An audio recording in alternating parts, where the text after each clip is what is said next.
väga mugav ei olegi, sest ülikerge ära ei tule. See on väga mõnus tegevus. Kunstnik Tiiu Randman Mihkla hakkas meie stuudios vägivalla vastu okkaid kitkuma. Nüüd on kuu möödas. Küsime, kui villis näpud on.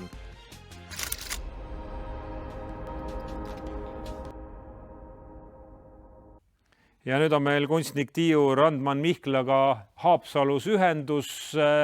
Täpselt kuu on nüüd möödas, kui te seal olete istunud seal galeriis ja okkaid kitkunud. Homme ja ülehomme on veel ja siis on kõik. On nagu kurb meel ka, et igapäevast tegevust okka kitkumist jätkata ei saa. Tegelikult, tere.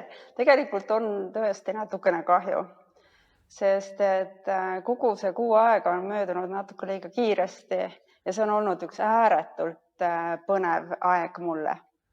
Missuguste sõrmed on siis, näidake meile korra ekraani sõrmi, oled ikkagi plaastrites, et olete väga usinasti kitkunud. Kui raske see siis on olnud?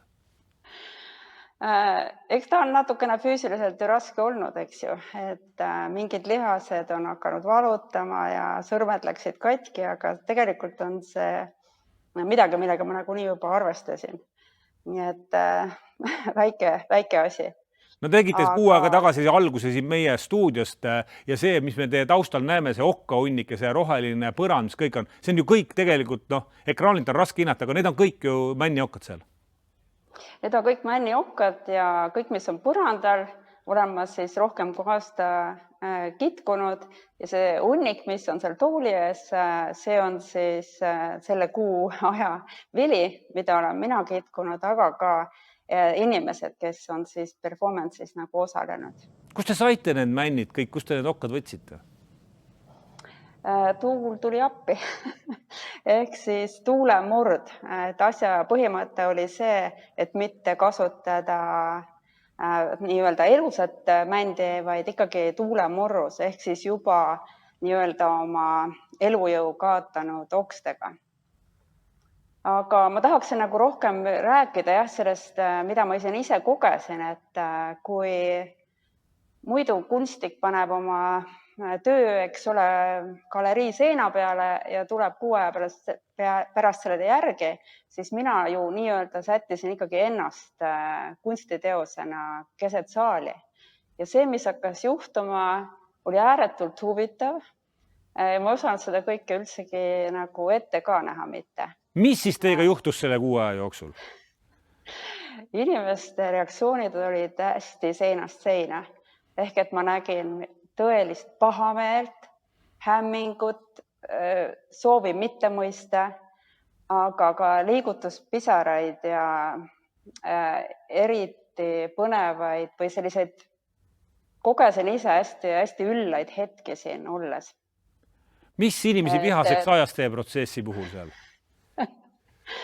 Asi on ju selles, et ei saa unustada, et me oleme ikkagi väikeses linnas ja võib-olla siin nii tavaline ei ole näha sellist kummalist kunsti.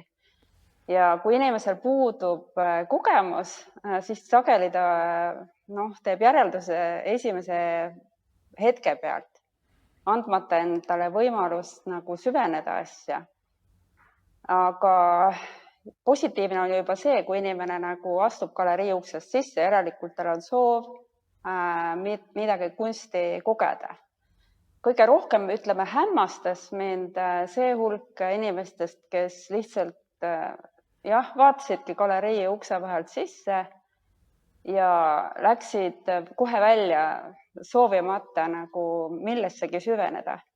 Ja siis ma tõin enda jaoks nagu paralleeli muusikaga, et kui me läheme kontsertile ja vaatame ukse vahelt saali sisse, näeme laval ühte kummalist muusikariista, siis me ju ei lähe minema, vaid jääme paigale, et kuulata, mis häält see teeb.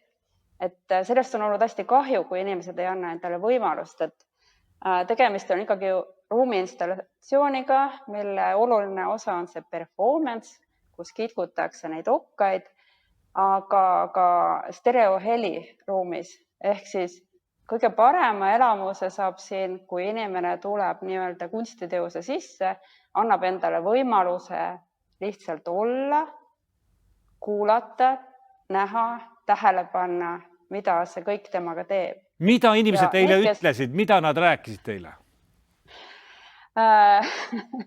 Üks naine oli hästi pahane, tuksas neid hukkaid ja ütles, et nendega ei saa mitte midagi mõistlikku teha, isegi lehmale alla panuks ei kõlba.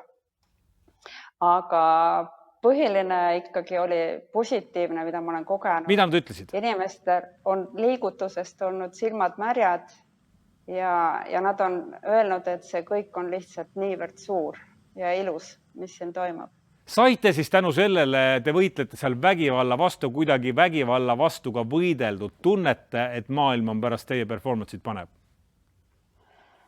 Ma olen selles täiesti veendunud, sellepärast, et kui ma olen midagi teinud ja selle oma tegevusega inimesi positiivselt nagu meeleliigutust nendele pakkunud, positiivseid mõtteid seega, see tähendab, et maailm ongi juba parem. Suur aitäh igatahes täna selle lühikese intervjuu eest. Soovime teile siis edu, sellepärast 2 päeva on siiski veel seal ees ja tuleb plaastris sõrmedega ka need päevad. Ma saan aru, okkaid seal kitkuda. Aitäh! Aitäh!